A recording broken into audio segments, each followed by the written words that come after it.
Okay, guys, we are back. And that last part I thought was actually really interesting.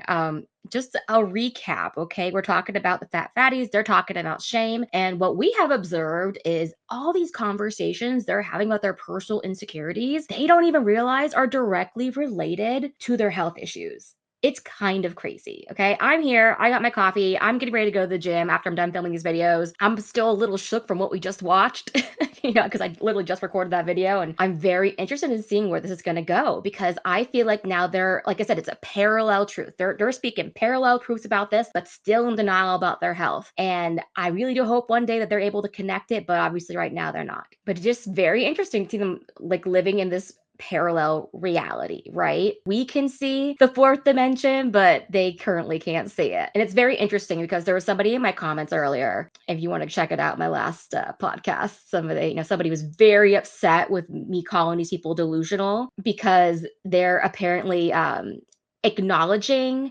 their personal reality, and it's like, oh well, but if they think this is the truth, then it's true to them and then it's not an issue. And it's like, well, no, because there is an objective truth. There's an objective truth to what is going on, and they are lying to themselves and they're lying to you. And even if they were only just lying to themselves, it's still a lie. Your delusion is a lie. And we are right in the middle of that delusion, guys. Okay, let's just get into it. Let's see how far this rabbit hole goes. I need to remember that. Yeah, I mean, listen, the one thing I will say is being our friends a full-time job. No, I was kidding. But see how y'all can Shame. I will say I did just shame her for a second. Be like, how dare you interrupt Allie? But Allie made me cough to the point that now I have coughs. I mean, she made me laugh to the point that I have coughs. So it's really Allie's fault. Oh, God, Allie, how rude is it? Shade spiral. No, I'm like, I'm feeling shame, so I'm gonna bring everyone down with me. No, I do think that's my brand. I do think in this relationship that we've formed, I say often that y'all have made me grow emotionally more than any relationship I've been in the past. And I think it's because we're both mentally unwell. Well, we're all mentally unwell. I'll say all three of us are mentally unwell. I mean, listen, she's talking about the acrylic paint, so I'm like, oh yeah. Oh my God. They can acknowledge it. They can acknowledge it. They are mentally unwell. Guys, I don't even know what to say. I don't even know what to say. Like I said, it's the parallel reality where they don't connect one thing to the other. Acknowledging that you're mentally unwell, but not about the right thing. This is what I'm talking about when it comes to delusion, right? It's like, it doesn't matter if you truly believe this is the case. Like, unless you outright have like schizophrenia or something like that, where you actually have a disorder where your brain is lying to you, you're lying to yourself. You are lying to yourself so hard in order to not acknowledge the truth of your health, and they're using each other to reinforce that delusion. I was very controlling that day, and if I can't control it my way, I want to like get out. But like we're all mentally unwell. You guys participated. But I sat there like, you vlogged. You guys had fun. I did vlog. You know what? I made a great vlog too. Multiple angles. Thank you. I do feel like y'all have taught me that, at least in this relationship, I don't always feel empowered in my other relationships. There is going to be at least honesty and like, hey, you did hurt my feelings. Like, I can actually say, okay, I'm going to say this, and I don't know the reception, right? But they're going to at least tell me what the reception is. Mm. And then I am going to trust that if I did something wrong, they'll tell me. Mm-hmm. And that has been like a journey for us, right? Of like, if something goes wrong or we're feeling some kind of way, we actually have to trust each other to tell each other and work it out. Yep. And that, I think, is why I feel the least amount of shame in my relationship with y'all than I feel in my other relationships. And that's not surprising at all. Of course, you would feel less shame when it comes to these people because they're all reinforcing themselves around the same topic, around their behaviors. You don't have to be ashamed of your behaviors if the other people are supporting it. Yeah. Because I feel like everything is workoutable. Everything is figure outable. Everything is on the table for discussion versus get out. Yeah. I'm smiling because in my head I'm like, everything in our relationship is a bull. Changeable, workable, confrontable. I don't know. We're gonna cut that. I was just being silly. I truly feel like delectable. we're I needed one. That is funny. We are like adapting together. Adaptable. We're adaptable. I'm sorry. Whereas in other relationships, I might feel more like, no, I need to be in this mold when I'm in that relationship. Or I know I'm going to show up and they're unmoving, you know? I'm going to say movable. Moldable. I can't stop. I will be immovable on this for the remaining future. Foreseeable future. Foreseeable!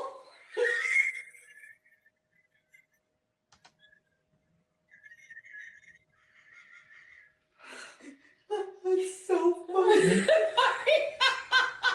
Alyssa started it, to be fair. It was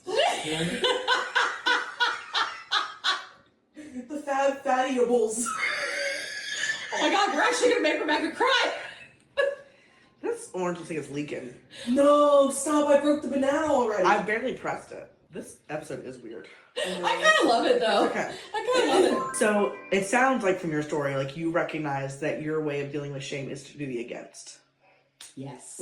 Yeah. Very much so. That's why I looked at you when I said it. Yeah. Oh, I know. I mean, there's certain... She hops on the defense. I'm a defensive end all the time. I mean, there are some things that you go to avoidance about, but it sounds like in relationships, it's against. When you're confronted with the people who might make you feel the shame, when you have the person in front of you, you might be against. Yeah.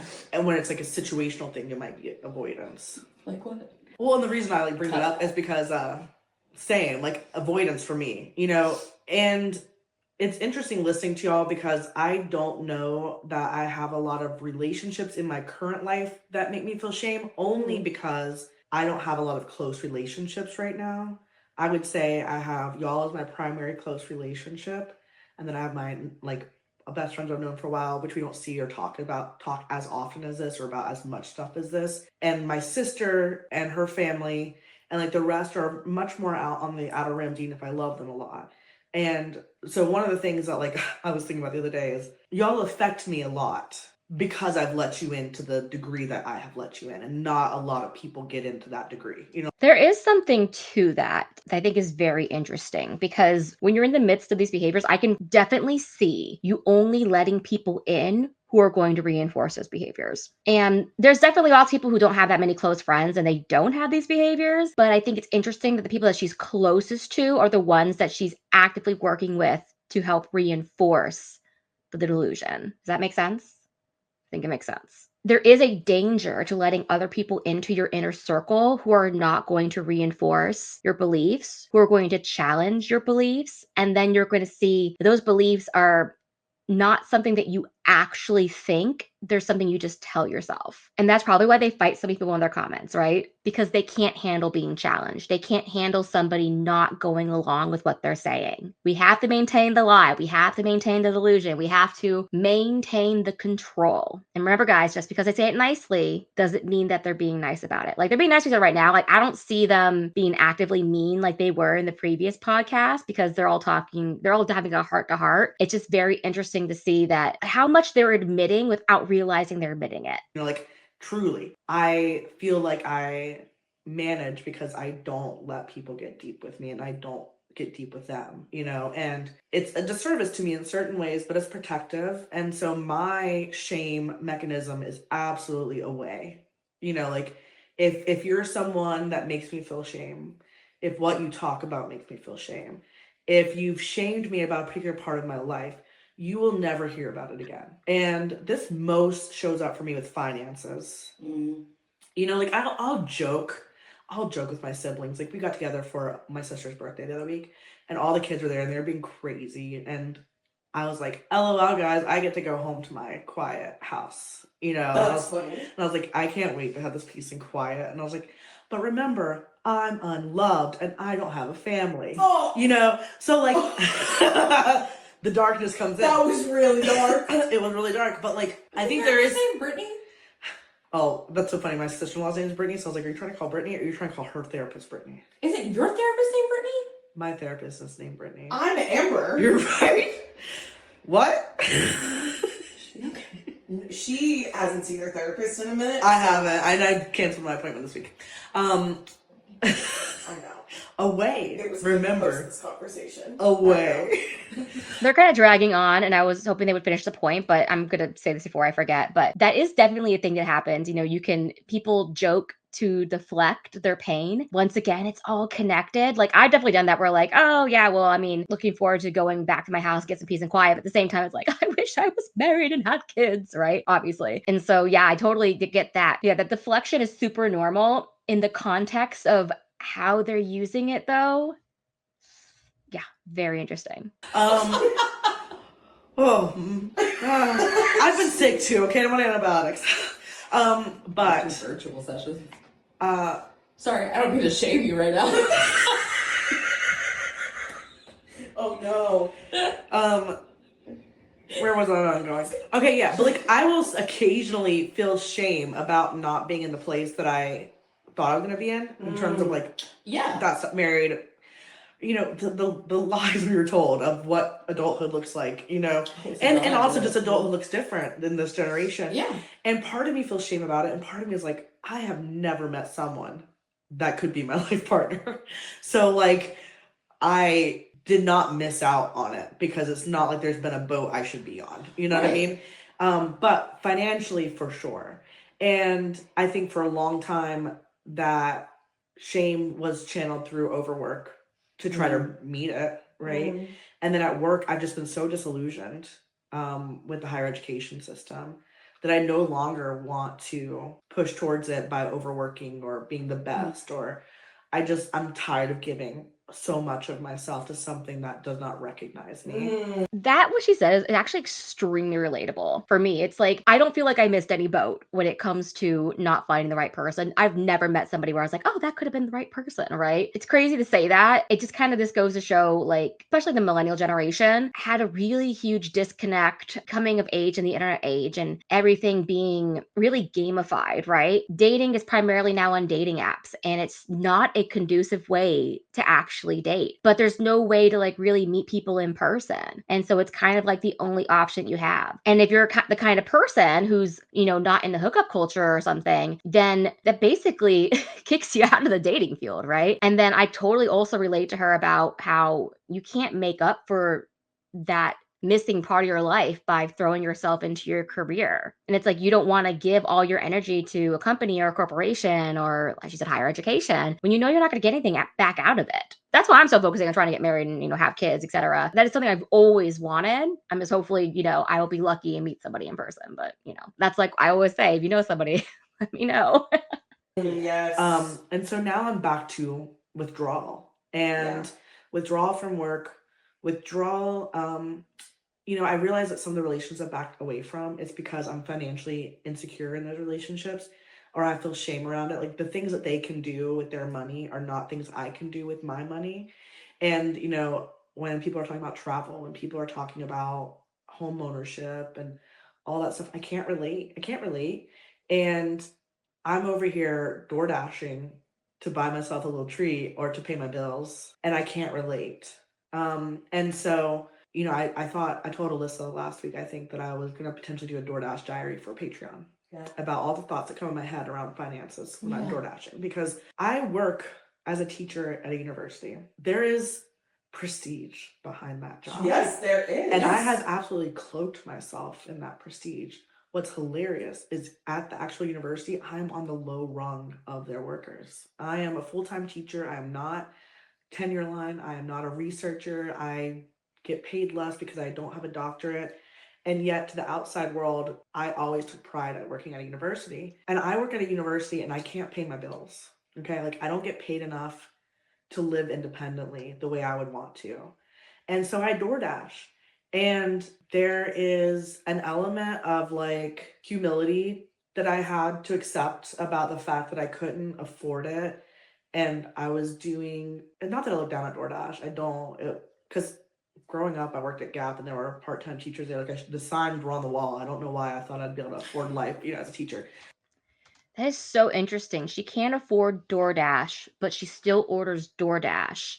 There are so many things that I can say here, so just kind of forgive me for like word vomiting my thoughts, but it's not going to be in any order either. First, let's start with this. DoorDash.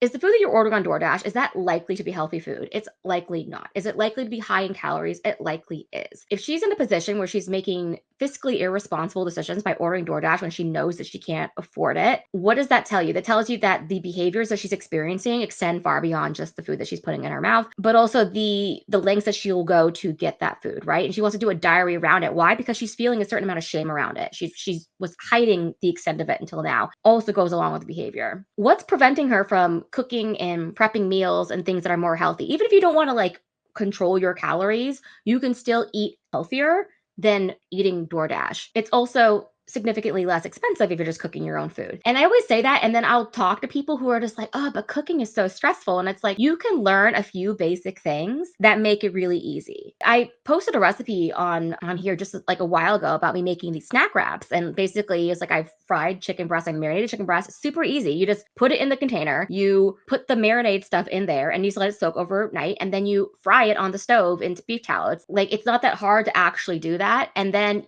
I did like 4 breasts, which gave me 8 meals. It gave me 8 meals because I cut each breast in half. So I got like 2.5 ounces of chicken per wrap. I just put a tortilla out, lettuce, chicken, and then I made homemade ranch. And you have to make your own homemade ranch. I just did that because I wanted to avoid the seed oils, but it's not that hard to prepare. And is fried food generally healthy? No, that did add extra calories. Obviously, extra calories I was willing to work into my calorie counting. But frying in beef tallow is significantly healthier than frying in seed oil. So I was just doing a healthy version of this McDonald's snack wrap, right? The amount of preparation and cooking I did to make that 8 meals was 1 hour. It was literally 1 hour. And then the rest of the week, 5 minutes to make that snack wrap. 5 minutes. I reheated my chicken in the air fryer for like 2 minutes. It crisped up, put it on the wrap. Not that hard. But there's also other things you can do. You can make soup over the weekend. You can eat it over the week. Even just making a sandwich and just, measuring that stuff out. It's a lot healthier than ordering food. I really do think if she did a DoorDash diary, that would actually be very, very helpful to her coming to terms with how much she's eating, how much she's spending, the food that she's putting into her body. I mean, we'll see if that actually, comes to any fruition or she actually helps her. But yeah, I do think you should do that for sure. But an element of humility of being in my upper 30s and needing to do part-time work in addition to a full-time job to make ends meet. Mm-hmm. And I think it's just all about that idea of adulthood. My car battery died the other week, and I never told y'all because I was sick and I was like, fuck it. My dad came and helped me, and thanks, Dad. we had to go get a car battery, and it was one of those things like I was like, I hope he pays for it. Like, I just didn't say, I hope he's paying for us. And he kind of looked at me and he pulled out his credit card. I was like, oh, like, I didn't have to talk to him. I didn't want to talk to him about it. I didn't want to ask him. Yeah. I want him to offer without me saying anything. And he goes, do you have any money in savings? And I go, don't ask questions you don't want the answers to. Mm. And I felt a lot of shame. Yeah. Felt a lot of shame about being 37 and needing to rely on a parent to take care of me in that way. Felt shame about not having a savings account. Felt shame. And I go, and he started joking with me about how my car is messy because it is. And I go, Dad, I just want to say this to you. You have tried to teach me for 37 years to be neat and tidy. And you've done your best. And it didn't work. It's time to give up the ghost, Dad. he goes, all of you. He's like, I've tried for all of you to keep. I was like, I know it just didn't work, Dad. And, you can say you gave it a good try, but it didn't work. That's so unfortunate. And I've been there too. And I know so many people who have been there too. People whose, their car's broken down. They need to borrow money from a parent or a grandparent. Or like in my case, this last winter, my furnace broke. And I had been told that the furnace was fine. And the furnace broke, and it would take something like between $10,000 and $15,000 to completely replace it. And it had to be replaced. It could not be fixed. It was blowing toxic smoke into my house. I could have died. Had to be replaced. And I couldn't afford. I mean, I have savings, but I can't just spend $10,000, $15,000, right? It probably would have been doable if I could do a payment plan, but I'd already that previous spring took out a payment plan of that same amount on my kitchen because I had to replace all the appliances in my kitchen, including my dishwasher and my refrigerator, my microwave, my oven, and also my washing machine and my dryer. I had to replace all that stuff in my house because when I moved to my house, everything was basically broken. And so when it was like one more thing broke, I was like, I can't afford this, but it's also Michigan and it's winter and it's not like a dryer where I went without a dryer for several months where I just like air dried my clothing. I actually need a heater to make it through Michigan winter. I can't afford having my pipes freeze. And so my parents were very, very nice to help me out with that. And I know so many millennials who would otherwise be financially stable, but it's just like a wrench gets thrown in and it's like one wrench after the other and you can't do it. There's people who are also fiscally irresponsible and they come with those different things. But I think we have to acknowledge that like the economy for millennials has been so terrible. There's so many people I know who would otherwise just be very stable, but they can't because you can't get ahead no matter what happens. And it's very interesting to me because I remember my first year working as a speech therapist back in 2020. I was able to save so much money and pay off so much debt for like school loans. And then I spent that money over the next 2 years, that saving over the next 2 years, just because everything got more expensive. Rent went up, groceries went up. I had to replace all the tires on my car, right? And so I can totally sympathize with her when it comes to that. But then it is go back to, okay, if you are struggling financially that much, it's like you should probably be cooking your own food. It's not only healthier, but you're going to save yourself some money. I think the only thing that I ever order delivery is pizza. And I only get like 2 or 3 pizzas per year. And it's like a mini pizza. And that's typically like for celebrations of milestones and stuff like that. Like I got like one pizza for my birthday. I got a pizza around Christmas because I really love Detroit style pizza. And so I'll just make little exceptions here or there. Like I said, you can treat yourself every now and then, as long as you're not doing it all the time. So I don't really like count that. If I do eat out, I go to this Vietnamese restaurant that's near me and I'll get the, I don't know how to say it, but it's like the boon noodles. It's like a faux restaurant, but I like the boon noodles better because they're a little bit thicker. And I'll get it with like beef collagen and lots of like different beefs. There's like brisket in there and rare beef and beef tendon. It's so delicious. And I get that because it's actually healthier. There's no seed oils. Everything in there is like fresh and clean. And I typically get that for depending on what hormonal cycle I'm on, right? Like where I'm at in my hormonal cycle is basically what I'm saying. Typically to help with like the low iron I will experience. But that's also, like I said, a conscious choice. If I go out to breakfast with my parents, I'm getting eggs. There's so many different things that you can do. And I go, I'm messy. I was like, but I'm responsible. And he goes, I never said you weren't responsible. Yeah. But I felt the need to say because here he is buying my car battery, you know? And I think the financial thing is like, yeah, I've absolutely not been responsible with my money. I continue to not be fully responsible with my money. And that gives me a lot of shame because in every other aspect of my life, I might have it together in certain ways, you know? And at the same time, I'm like, I also went into teaching. I also have lived alone for over 10 years. And it is very hard to pay for all of that. And I'm willing to do the work to face it. And so when I'm door dashing and I'm like feeling bad about the fact that I'm taking an $8 tip to go drive some ice cream out to a super mansion on the lake. And I'm like, I literally sometimes will just laugh at where I'm at versus where I thought I'd be at. And then I'm like, you know what? You feel shame. Oh, I completely misunderstood. I thought she was ordering DoorDash. Guys, forgive me. I got to take all that back, what I was saying. She's working DoorDash. Okay, that's different. Okay, girl, get your bag, whatever. Like, you need to make ends meet. You do DoorDash, okay? If this gets turned around again, I will apologize again. But yeah, that's completely different. And I feel bad for what I said about her ordering DoorDash. That still holds true. If you're having financial issues, don't get DoorDash. But if you're having financial issues, yeah, maybe you should be working DoorDash if somebody else can afford the food for you. Yikes. Sorry, Rebecca. I did that one's on me. That one's on me. But you are facing it. I'm paying off my debts. Yep. I am willing to work hard to meet my needs. Mm-hmm. And then I feel less shame. Good. But I still don't want to talk about it. Yeah. And so, yeah, like it is the biggest area of shame in my life. Yeah. And because of it, I have pulled back from relationships that might make me face it with them. That's so interesting, though, because I want to go back to this now that we actually know, and sorry, maybe you guys figured it out long before I did, that she was working DoorDash and not ordering DoorDash. But there's no shame in working DoorDash. And it's very interesting to me that she is experiencing that.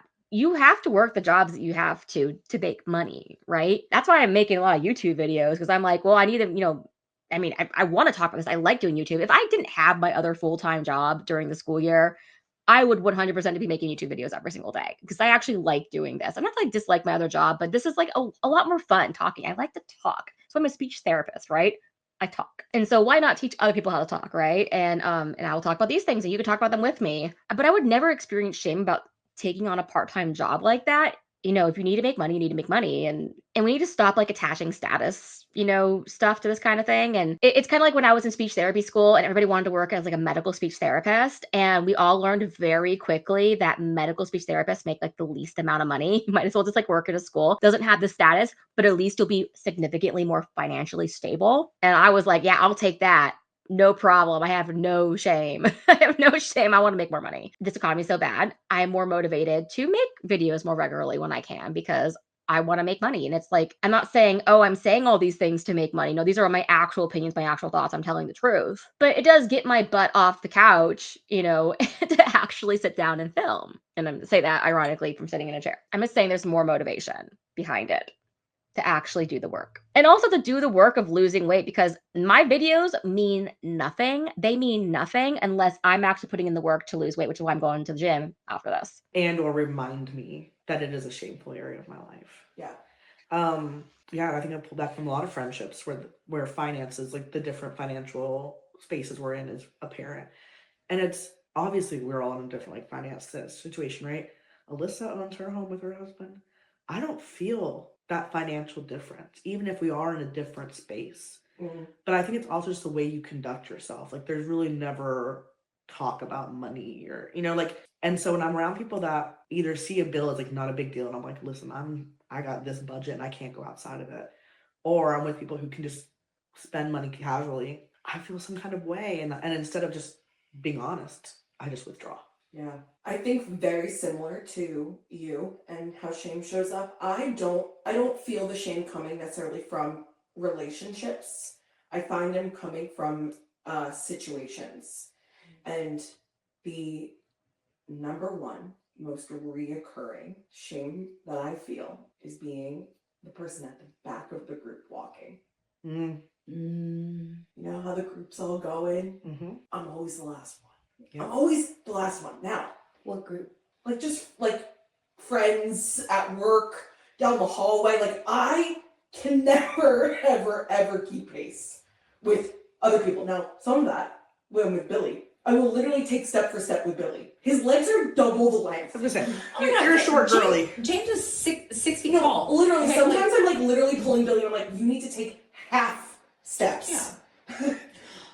But also, Yeah. that like legitimately, people have long legs, people have short legs. No, like for sure, but that's not what the shame says, right? no, I know, Yeah. I know, and not that I'm trying to like fix you, right? But also, if you're in a group and you're at the back and there's nobody, I'm assuming this isn't Billy, but like, and there's nobody that has turned around to say, hey, Usually someone will walk with me at the back. I'm just saying, Like usually people will like, but I hate the feeling of like holding people up and not being able to keep up. Like but also know that those. I'm so sorry. Keep going. it's okay. No. I just feel like that's where shame comes up for me, and I will continue to spiral from there. Because then it's like, oh, I can't do this because of my size, and like I then just again, the shame always has been really big for me around my body and food and everything. I Your don't shame feel like that's really hits self-worth like so fast. Oh yeah. yeah. Okay, guys, we're going to stop it there. I have so much to say about this. I would say I did experience shame around this same exact topic when I was larger, before I was diagnosed with my genetic disease, because there were so many situations that I was put in where I would be walking and I would be trying to keep pace. And I was like, oh my gosh, if I just wasn't this big, this would be a lot easier. I could keep pace. And I was in a situation many, many times, I would say 99% of the time, where people did not want to walk with me, where they would just leave me behind for whatever reason. And I always found it to be extremely rude. And so I would try to keep up. I would fall and I would hurt myself. I did not realize at the time that my hips and my knees and my ankles were not all in alignment, and that the joints were very wobbly, and I would just be in extreme pain. And it was always hard to explain this pain because I had it even when I was not overweight. I had it ever since I was in second grade, and I would try and tell people, I can't keep up, I can't walk, it hurts. And nobody would ever believe me. And when I was finally diagnosed with my hypermobile Ehlers-Danlos syndrome, a huge weight was taken off me because I realized, oh, it actually isn't my fault. And now, like, you can talk to like Alex and Eric when we went on the Austin trip, and how I kept up with them the entire time. Yeah, they had to walk a little bit slower, not because of my weight, but because they're both over 6 feet tall and they actually do have longer legs and they can walk faster. But the endurance part of it, me walking with them, I could keep up with them very easily because now I'm at a place where I've really put so much muscle on my legs through working out and just making sure, like going to physical therapy to make sure that my hip is in place so that it's not putting extra pressure on my knees and ankles, that I'm not having as many of those problems as I used to. I'm actually going to physical therapy tomorrow, and they're probably going to work on my hip again, push it back into place, make sure that my ankle's doing well. And because I have this problem with my right ankle, and they're going to make sure the muscle is not over tensing. So like, it's like, yeah, I have experienced shame in the past of those things I did not understand. But as soon as like, oh, actually, no, I don't have to experience shame ever again about me not being able to keep up with people, because now I know that the limitations on my body, at least in that regard, with the way that I'm walking, it's literally not my fault. Now, when it comes to like cardio endurance, that's 100% on me, but I never really had an issue with that. The only exception would be when I would used to do a lot of hiking in Japan, where I couldn't go that fast, but and I would be like, oh, that's like there's a cardio thing to it. But I would be very confused because like I could walk 5 miles a day, but I couldn't hike uphill 1 mile. But now I realize that part of that cardio of going uphill, I was overexerting my muscles because they were trying to overly stabilize my joints as I was going uphill. So that's a whole other thing as well. So yeah, I totally get that. And that's very sad. And but the sad thing is for her, it likely very much is in large part due to her body size, but also due to her height. You know, that you can't control your height, but it's still unfortunate to feel shame over it. It's so interesting the truth came out for a second, like, oh, I feel shame over my body size. And then they're like, oh, no, I don't feel shame, blah, blah, blah about that. Like they have to jump in and reinforce the delusion, right? It's just going to happen every single time. But yeah, guys, let me know your thoughts down below. This episode's actually getting very interesting. I didn't really enjoy editing part 1 because I'm like, oh, this is kind of a flop. Nothing really happened. But part 2 and part 3, very, very interesting. And yeah, I'll see you guys next time. I'm going to record part 4 in a second, and I'll talk to you later.